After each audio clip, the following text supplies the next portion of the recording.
صلی علی سیدنا و مولانا محمد طب القلوب و دوائها وعافیت الابدان و شفائها و نور الابصار و ضیائها وعلی آلہ وصحبہ وبارک وسلم۔ صلاۃ و سلام علیک یا رسول اللہ صلی اللہ علیہ وسلم۔ گزشتہ درس میں کنویں کے مسائل پر گفتگو ہو رہی تھی کہ کون سا جانور گرنے پر کب اور کتنا پانی نکالا جائے گا۔ اب بعض کنویں ایسے ہوتے ہیں جن سے سوتا بہتا ہے، جھرنے نکلتے ہیں، پانی نکلتا ہی رہتا ہے۔ اب ایک کنواں ایسا ہے کہ پانی اس میں سے نہیں نکلتا، تو آپ نے نکال دیا اور پتہ چل گیا اتنا ڈول پانی نکلا، 2 انچ 4 انچ 10 انچ، 1 ہاتھ پانی کم ہوا، اندازہ ہو گیا۔ اب ایک کنواں ایسا ہے کہ ادھر سے پانی آپ نکال رہے ہو، ادھر سے پانی نکلتا آ رہا ہے زمین سے۔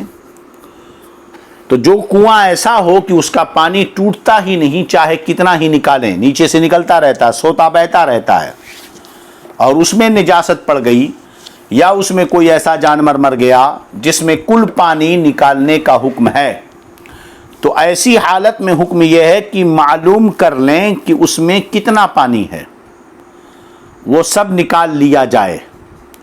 نکالتے وقت جتنا زیادہ ہو گیا اس کا کچھ لحاظ نہیں، اس کا کوئی اعتبار نہیں۔ اب سوال یہ پیدا ہوتا کیسے پتہ چلے گا کنویں میں کتنا پانی ہے؟ تو فرماتے ہیں کہ یہ معلوم کر لینا کہ اس وقت کتنا پانی ہے، اس کا طریقہ یہ ہے کہ 2 مسلمان پرہیزگار جن کو یہ مہارت ہو کہ پانی کی چوڑائی گہرائی دیکھ کر بتا سکیں کہ اس کنویں میں اتنا پانی ہے، وہ جتنا ڈول بتائیں گن کر اتنے ڈول نکال لیے جائیں۔ ایک طریقہ تو یہ ہے۔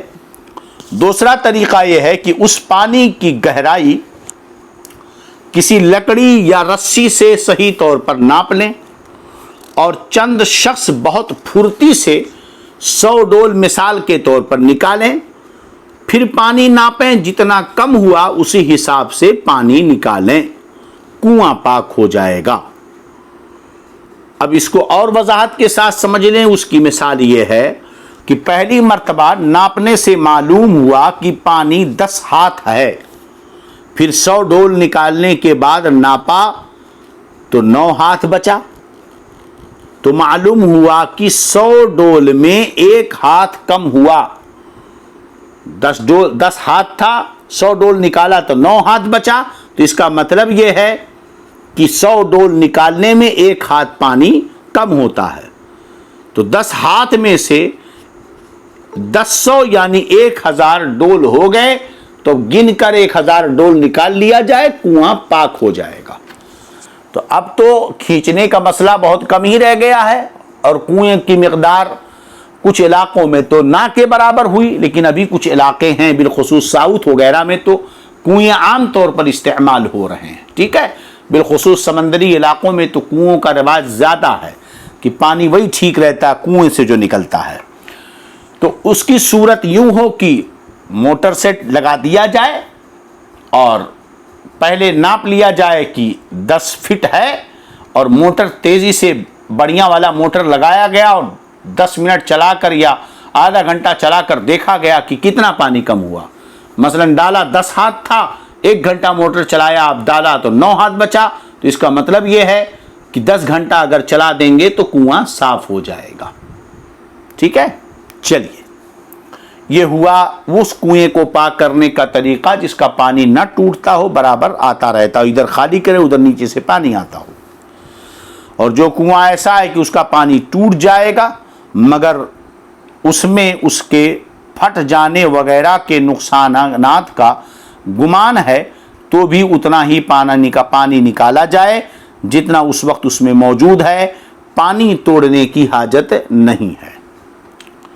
چلیے، کنویں سے جتنا پانی نکالنا ہے اس میں اختیار ہے کہ ایک دم سے اتنا نکال لیں یا تھوڑا تھوڑا کر کے، دونوں صورتوں میں کنواں پاک ہو جائے گا۔ جیسے ابھی دوپہر میں نکالا کچھ، پھر اس کے بعد شام کو نکالا، یا آج ایک دن کچھ نکالا، دوسرے دن کچھ نکالا، تو جب پورا نکال لے گا تو کنواں پاک ہو جائے گا۔ چلیے،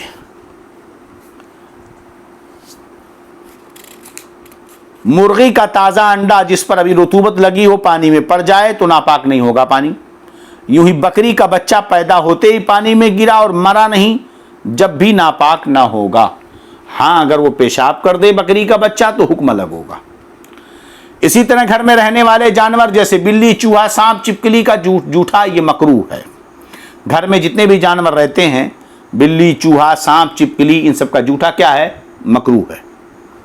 ظاہر سی بات ہے کیونکہ ان کے جوٹھوں سے بچنا مشکل ہے. ہونا تو یہ چاہیے کہ ان کے جوٹھے ناپاک ہوں, حشرات الارض میں سے ہیں, لیکن چونکہ ان سے بچنا مشکل ہے, پانی کا بچانا مشکل ہے, اس لیے ان کا جوٹھا مکروہ ہے.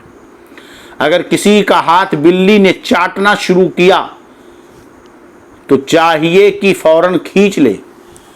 یوں ہی چھوڑ دینا کہ چاٹتی رہے مکروہ ہے, اور چاہیے کہ ہاتھ دھو ڈالے. بے دھوئے اگر نماز پڑھ لی تو ہو گئی, مگر خلاف اولا ہے, کیونکہ بلی درندہ جانوروں میں سے ہے نا, دیکھا جائے تو وہ چوہا کھاتی ہے. خیر اب آج کل تو بلیوں کو اپنے بچوں سے زیادہ خرچ کر کے پالا جاتا ہے نا. آج کل لوگ اپنے بچوں کی پرورش پر اتنا خیال نہیں کرتے جتنا بلی اور کتوں کو پالنے پہ خیال کرتے ہیں. ہاں اب دماغ ہی کچھ الٹا ہو گیا تو اس کا کیا کیا جائے. ہاں ہم کو بلی ایک بڑی خوبصورت لگی, سوچا کہ پال لیں. اب جب پوچھا تو پتا چلا کہ کم سے کم ایک بلی 5,000 کی. ہم نے کہا ٹھیک ہے, گھر میں تو کھانے رہتے ہیں, کھا لے گی, دودھ کبھی دے دیا کریں. نہیں حضرت, وہ بلی کھانا وہ نہیں کھاتی. اس کے لیے جو ہے جا کر جو ہے شاپنگ مال سے باقاعدہ اس کا ایک فوڈ آتا ہے, آپ کو وہ خرید کر لانا ہوگا. پھر اس کے ٹوائلٹ کے لیے الگ سے ریت اور بالو خرید کے لانا ہوگا. پھر اس کے کھانے کا ایک الگ انتظام ہوگا. ہم نے کہا لا حول ولا قوت الا باللہ. ہیں بات سوچئے کیا کیا ہے. اور یہ چیز تو کوئی چیز نہیں کہہ رہا, جانوروں کو کھلانا پلانا چاہیے, لیکن یہ تضییع اوقات نہیں تو اور کیا ہے. یہ توزیع اوقات نہیں کہ اب اسی کے پیچھے لگے رہو. بھئی کہاں اس کا ہمیں حکم دیا گیا ہے کہ ہم اس طرح بلیوں کو پالیں. کیا ہمارے اوپر فرض ہے, واجب ہے, سنت ہے, مستحب ہے کیا؟ روایتوں میں تو مرغا پالنے, سفید مرغا پالنے کا حکم دیا گیا ہے کہ وہ بانگ دیتا ہے. اب تو لوگ شوق میں چڑیا پالتے ہیں, مچھلیاں پالتے ہیں, اور ایسا لگتا ہے کہ کون سا بڑا 30 مارخاں والا کام کر دیا ہے. چلیے خیر, للناس فیما یعشقون مذاہب. بلی نے چوہا کھایا اور فوراً برتن میں منہ ڈال دیا تو ناپاک ہو گیا. چوہا کھائی اور فوراً منہ کو برتن میں ڈال دیا. اگر زبان سے منہ چاٹ لیا کہ خون کا اثر جاتا رہا تو ناپاک نہیں. کہاں یہ سب پتہ چلتا ہے. بہرحال پانی کو پھینک دیں, برتن کو صاف کریں. پانی کے رہنے والے جانور کا جوٹھا پاک ہے, خواہ ان کی پیدائش پانی میں ہو یا نہ ہو. گدھے خچر کا جوٹھا مشکوک ہے. گدھے کا جوٹھا اور خچر کا جوٹھا کیا ہے؟ مشکوک ہے. مطلب اس کے قابل وضو ہونے میں شک ہے, وہ لہذا اس سے وضو نہیں ہو سکتا, کیونکہ بے وضو ہونا متیقن طہارت مشکوک سے زائل نہ ہوگا. کیونکہ حدث متیقن طہارت مشکوک سے زائل نہ ہوگا. چلیے, جو جوٹھا پانی پاک ہے اس سے وضو اور غسل جائز ہے. جوٹھا پانی پاک اگر ہے تو اس سے وضو اور غسل جائز ہے. مگر جنب نے بغیر کلی کیے پانی پیا, ناپاک شخص نے بغیر کلی کیے پانی پیا تو اس جوٹھے پانی سے وضو ناجائز, کیونکہ وہ مستعمل ہو گیا ہے. چلیے, اچھا پانی ہوتے ہی مکروہ پانی سے وضو اور غسل مکروہ ہے, اور اگر اچھا پانی موجود نہ ہو تو کوئی حرج نہیں. اسی طرح مکروہ جوٹھے کا کھانا پینا بھی مالدار کو مکروہ ہے, غریب محتاج کو بلا کراہت جائز ہے. یوں ہی اچھا پانی ہوتے ہوئے مشکوک سے وضو اور غسل جائز نہیں, اور اگر اچھا پانی نہ ہو تو اسی مشکوک پانی سے وضو اور غسل کر لے اور تیمم بھی کرے. یعنی وضو بھی کرے اور تیمم کرے, اور بہتر یہ ہے کہ وضو پہلے کر لے, اور اگر اس کا الٹا کیا یعنی پہلے تیمم کیا پھر وضو, جب بھی کوئی حرج نہیں ہے. اور اس صورت میں وضو اور غسل میں نیت کرنی ضروری ہے. اگر وضو کیا اور تیمم نہ کیا, تیمم کیا اور وضو نہ کیا تو نماز نہ ہوگی, اسے دونوں کرنا ہوگا.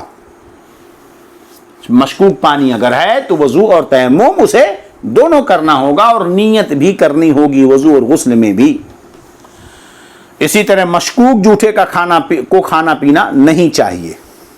نیز مشکوک پانی اچھے پانی میں مل گیا تو اگر اچھا زیادہ ہے تو اس سے وضو ہو سکتا ہے، ورنہ نہیں۔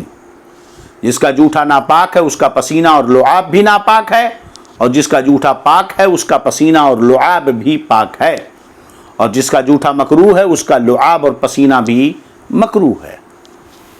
گدھے کھچر کا پسینہ اگر کپڑے میں لگ جائے تو کپڑا پاک ہے، چاہے کتنا ہی زیادہ لگا ہو، چاہے کتنا زیادہ لگا ہو۔ اب یہ کنویں کے مسائل اور پانی کے تعلق سے گفتگو ہو چکی۔ انشاءاللہ اگلی ملاقات میں ہم آپ سے تیمم کے مسائل پر گفتگو کریں گے۔ اللہ رب العزت شریعت مطہرہ کے دائرے میں رہ کر ہمیں عمل کرنے کی توفیق عطا فرمائے، مسائل دینیہ شرعیہ سیکھنے سکھانے کی سعادت نصیب فرمائے، آمین یا رب العالمین۔ اشہد ان لا الہ الا اللہ، اشہد ان محمدا عبدہ ورسولہ، استغفر اللہ ربی من کل ذنب واتوب الیہ۔ السلام علیکم ورحمۃ اللہ وبرکاتہ۔